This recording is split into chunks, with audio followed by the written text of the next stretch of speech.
ridiculous. Ridiculous, but I bet it was for a significant amount of money. Still ridiculous. Yeah, but fun. I'd watch it. Look, Jake Paul wants to test himself against actual, not just world champion, but one of the greatest of all time. Really fought, and it wasn't fixed. Jake Paul would not survive 45 seconds. I don't know about that. I think it would take a few rounds. Really? But yeah. First of all, Jake is a lot bigger. Jake's a lot bigger. But what weight would they fight? Well, it's not about the number. If it was about the number, we could have started off. I would have tell you, I'm not just interested. It makes no sense for me. It's not my what I'm looking at. Joe Rogan was genuinely stunned when he learned that Jake Paul had offered Francis Ngannou the opportunity to be his next opponent after the cancellation of his scheduled bout with Gervonta Davis. On his podcast, Rogan didn't hold back. He called the potential matchup insane, even borderline reckless, especially for someone like Jake, who only recently transitioned from YouTube to professional boxing. He reminded listeners that Ngannou isn't just a former UFC champion, he is widely regarded as one of the most dangerous punchers in the entire history of combat sports. Rogan questioned whether Jake truly understood the magnitude of the challenge he was inviting. Even so, he admitted that if the fight ever materialized, it would be a massive global spectacle, something the world would watch out of shock, curiosity, or disbelief.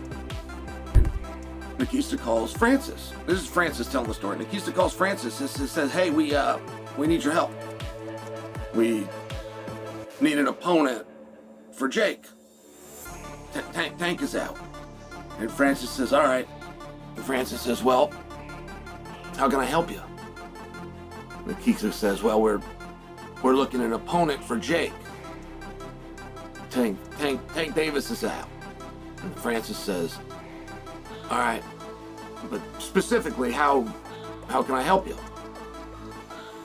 Nikista takes a third swing at the bat. He says, well, we need an opponent. We need a boxer. We need a partner. We need somebody to fight Jake. Tank is out. And Francis asks him again, okay, what?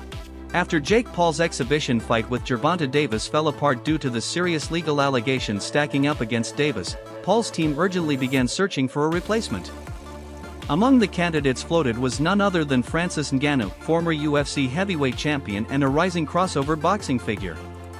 With his enormous size, terrifying knockout power, and worldwide notoriety, Ngannou instantly became the most extreme option on the list. Analysts noted that even considering someone of Ngannou's caliber highlighted how chaotic the situation had become in Jake's camp. Saga, I think the fight is going to be completely canceled and rescheduled, and now we have potential opponent names and some people being ruled out coming into today. This is not a joke. It was said by Mike Coppinger and others that the #1 candidate to replace Tank Davis in a Jake Paul fight, probably on a different date, was going to be Francis Ngannou. What the But we have an update on that and other potential names that Jake could fight. Again, I think on a separate date, and why I think the Jake and Tank fight is completely off. No more, maybe, no more, we don't think it'll happen. Michael Bisping weighed in, pointing out the absurd jump between Jake Paul's original target, Gervonta Davis, a much smaller lightweight, and Francis Ngannou, a mountain of a man who competes at heavyweight. Bisping emphasized that shifting from a lightweight to someone built like Ngannou put Jake on opposite ends of the spectrum in terms of size, power, danger, and experience. He stressed that such a drastic leap doesn't just change the challenge, it completely redefines the meaning of risk. According to Bisping, it's not merely a mismatch in skill, it's a mismatch in raw physics. Like Mike Tyson, who's 58, Anderson Silva, who was way past his prime, people like Nate Diaz, who were way smaller. Gervonta Davis really did take the piss. I mean, that was just the craziest shout ever. To go from fighting Gervonta Davis, way smaller, to now boxing Francis Ngannou. I mean, listen, if he does it, fair play. But I just call #1 bullshit on this brother, because I don't see this happening. No. This is #1 bullshit. I just don't believe it. I don't believe it at all. Nate Diaz, yeah, 100%. I mean, he beat him once already. I'm sure Nate Diaz would love to get another big payday, because obviously boxing on Netflix and going up against Jake Paul, given his success, given the name that he has, and given the magnitude of his events, Nate Diaz will get paid an absolute fortune once again. We know that it wasn't too long ago Jake Paul was talking about boxing Anthony Joshua. And that never came to fruition. There's absolutely no way he would box Anthony Joshua. If he did, if he was to do something like that, whether it be Anthony Joshua or Francis Ngannou, I'd give him his props. I'd give him his credit. And you never know. Maybe he would do it just for the clout. Because in many ways it would be, sorry about the airport notifications, it would be, you know, an admirable thing to do. And it would be Jake Paul taking on somebody bigger. Francis Ngannou later revealed that Jake Paul's team did, in fact, reach out to him about stepping in as Davis's replacement, but the proposal caught him completely off guard.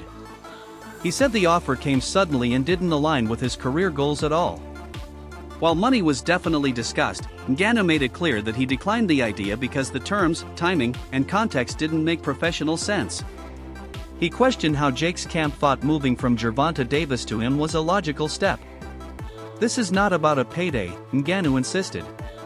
"A fight has to make sense." Like Jake to replace Gervonta, I'm like, who's Jake? You know, like, I was so confused, you know, like, I wasn't expecting that at all. And he said, yeah, Jake Paul, you know, he's fighting. I'm like, no, bro, come on, don't disrespect me like that. And then they even say like, they even come out after and say, and what if the number are good? He sent out some number. I'm like, it's not about the number. If it was about the number, we could have started up. I would have told you, I'm not just interested. It makes no sense for me. It's not my... Former UFC champion Daniel Cormier issued a blunt warning to Jake Paul. In Cormier's view, Jake was stepping into extremely dangerous territory. He highlighted Ngannou's devastating power and the massive disparity in size and experience. Cormier argued that a YouTuber-turned-boxer simply isn't built to handle the kind of punishment a heavyweight like Ngannou delivers. He framed the matchup not as a sporting risk, but as a physical danger, saying that the potential consequences were far greater than Jake seemed to realize. "This isn't about spectacle," Cormier said. "This is about survival. And in this scenario, the risk heavily outweighs the reward." Paul goes from fighting Gervonta Davis to calling out Francis Ngannou. Jake Paul don't want those problems. I can't say it any different. Jake Paul does not want any Francis Ngannou problems. He don't. He does not want those issues. While I think it's crazy and I credit him for doing that, and I'm surprised he did that, this could be a ploy. Him poking out his chest, saying, I want Francis. He don't want those Francis Ngannou problems. I don't care what Anthony Joshua did to Francis Ngannou. Jake Paul gets in there with Francis. Francis will knock his head off this planet. You don't want those Francis problems. I watched Francis put down Tyson Fury. Sure, Anthony Joshua beat him. But even if Jake got power, I don't think he got power to be dealing with Francis. Because all it takes is for one. Cormier went even further, questioning Jake Paul's motives altogether. He suggested that Jake might be prioritizing publicity and shock value over genuine competition. He warned that Jake was underestimating what it really takes to fight a man who can punch through gloves. In MMA, Ngannou's power is legendary, but Cormier noted that in boxing, where the punches are more focused and precise, that power becomes even more concentrated. If Jake walks into the ring without understanding the difference between MMA striking and boxing defense, Cormier predicted the fight could be over in a matter of seconds. Boxing is much different than mixed martial arts. The target audience might be the same, but the demographics different. The places where people are brought up are different. There's bigger entourages in boxing. It's just a different world in boxing. We've known that from the very beginning. We know that Gervonta Davis was not going to just play to Jake Paul's rules. I still don't know exactly why this thing is falling apart, but it is falling apart bad. It is bursting at the seams. We are almost exactly where we should have never started. This should have never gotten started, but it did. But we are almost now exactly where we need to be in the fight, and that's it. Several analysts also criticized the proposal for Jake to face Ngannou on short notice. They pointed out that Paul had been preparing for a lightweight, not a 260-pound heavyweight with destructive knockout power. Ngannou himself questioned the timing, saying it made no sense for his career.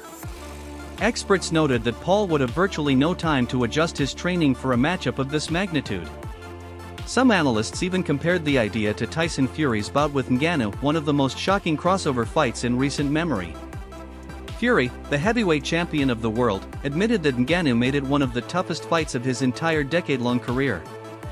The message was clear: if Fury struggled, what chance would Jake have? The thing about this is, okay, if they push it back to December, then that's slightly different. But this is the kind of one situation where you're kind of 10 days out, 2 weeks out from a fight, whenever they first got wind of this problem. This is the kind of situation where it would be possible that Jake Paul and Nikita Badarian and MVP, who are very, very shrewd people, this is the one occasion where they might end up making a mistake, taking someone at short notice who they shouldn't take. Because there'd be a whole raft of people putting their hand up for it, wouldn't they? Thinking, I'll take him at short notice. I'll make out that I've been sitting on a beach, eating and drinking for the last 6 months. I'll anything just to get in there with him, and then on the night, I'm gonna knock his head off. There'll be loads of people putting their hand up for this, and you'd have to be incredibly careful about who you took at short notice, because for it to have any kind of meaning, you would need to take a decent opponent at short notice, because obviously they're up against it because it's short notice. You couldn't take some barely warm body at short notice, because that would be even worse than giving them full notice. So this is the one area, the one situation in which it would be easy for them to make a mistake, but they don't make mistakes with things like this. They just don't. So yeah, I'm not surprised that they haven't been tempted into, somebody. Yeah, Ngannou, that would be a mistake. It'd be such a mistake. I know he got flattened by Joshua, but so what? Joshua was a two-time unified champion of the world, and Ngannou's 270 pounds of absolute granite.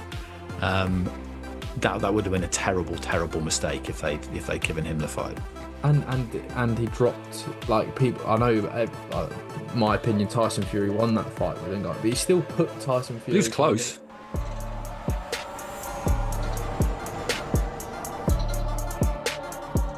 Chael Sonnen added his perspective, blending humor with genuine concern. From a pure sporting standpoint, he said, this wasn't a balanced matchup but a test of how much punishment Jake could physically tolerate. Sonnen reminded everyone that Ngannou dropped Tyson Fury with a single clean shot. Fury is a 6 feet 9 inches, 270-pound heavyweight champion with one of the best chins in boxing. Jake Paul is not. Sonnen openly questioned the idea that Jake could absorb punches that even Fury struggled with. Francis says fighting Jake Paul wouldn't make sense. Well, what in the hell do you think Tyson Fury got for boxing you? These aren't mean things for me. This is a reality. Tyson Fury knew there was a check. Name one person you'd rather see Jake Paul fight than Francis Ngannou. Is a real challenge. How Tyron Woodley, Ben Askren, Anderson Silva, Mike Tyson. How those aren't real challenges, I don't know. But this is the story as we're told. And do you see where that would satisfy so much? Do you see where that would force even the biggest hater to be quiet? And my job for something to make sense is the biggest check against the easiest opponent. I cannot think of anything I would rather see. Observers have begun noting that Jake Paul's attempts to sustain his popularity with increasingly unconventional matchups may finally be losing their impact. Traditionally, Jake fought opponents closer to his weight and level of experience.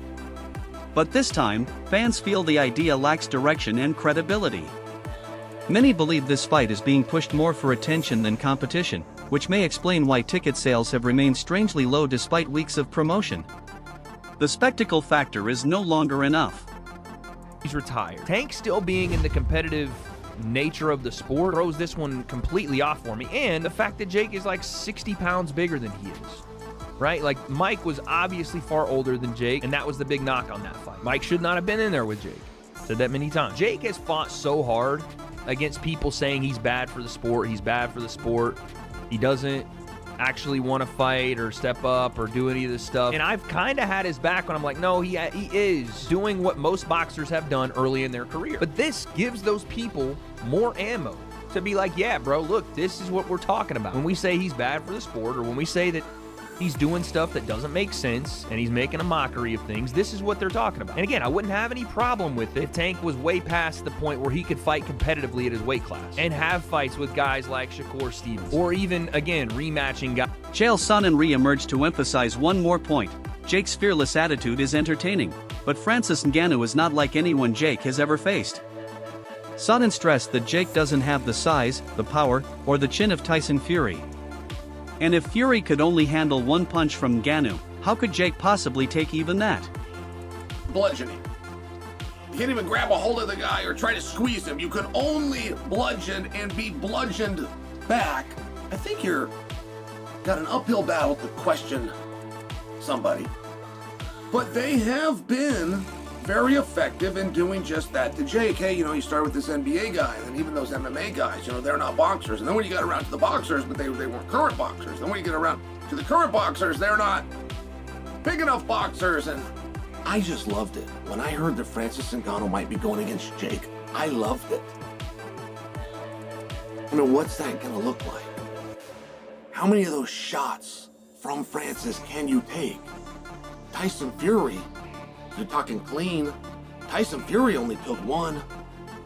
Everything else, Tyson was able to roll with. Big Francis only had to hit him one time. That's like Tim Bradley spoke about the financial chaos caused by the cancellation of the Jake Paul versus Gervonta Davis fight. He explained that the fallout extended far beyond the fighters. Promoters, broadcasters, venues, sponsors, and advertisers all lost significant money after networks pulled out to protect their reputations. The event had been projected to generate massive pay-per-view and sponsorship revenue, but once Davis's legal situation escalated, the entire structure collapsed. Let's get on Tank real quick. You gotta be the dumbest dude, in the history of boxing, bro. $40 million, dog, down the drain. You gotta be the dumbest dude I've ever seen in the history of boxing, bro. Seriously. I'm like, $40 million, bro. Wealth. Literally wealth, bro. Going down the drain. I don't understand it. I can't make the... I don't understand it. But I'll tell you this. MVP promotions, whatever the hell y'all call it, most valuable promotions, shit, more like rookie promotions. Yeah, more like rookie promotions. You didn't know what you were dealing with. You had no clue. This has always been down Tank's alley, man. Now, let me just say one thing. Bradley continued, explaining that much of the money already spent on marketing, production, and logistics is now likely gone for good.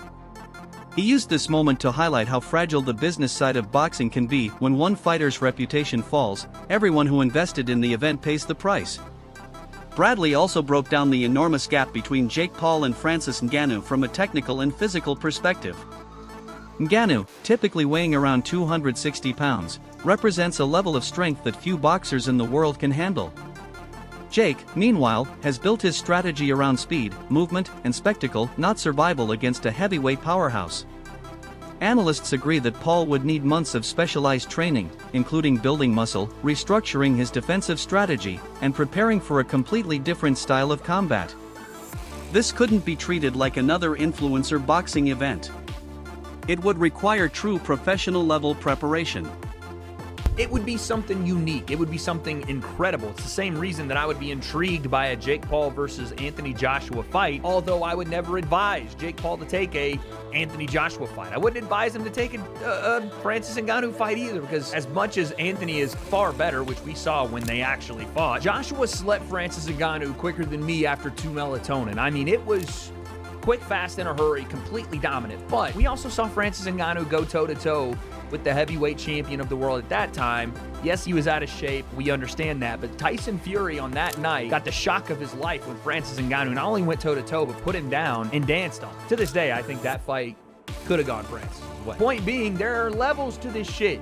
Not just in boxing, but in combat in general. And the size difference Francis would have over Jake would be incredible, but it would have been a great event, and a lot of people would have tuned in. Francis, though, is saying, That's not happening. How can they go from like Gervonta Davis to Francis Ngannou?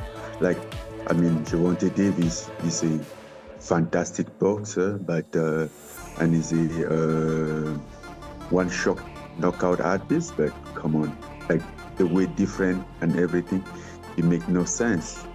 It's a good point. I mean, obviously, Francis is right about the weight difference, but it's a good point in general for what do you do next? Jake has sparred guys like Shakur Stevenson, Ray Ford, Montana Love to try to prepare for Tank Davis. And even if you book this fight on December 12th or December 19th, that's still a completely different fight than you were going into. Completely different matchup, size-wise, skill-wise, the things that you're going to need to even try to So the big question remains.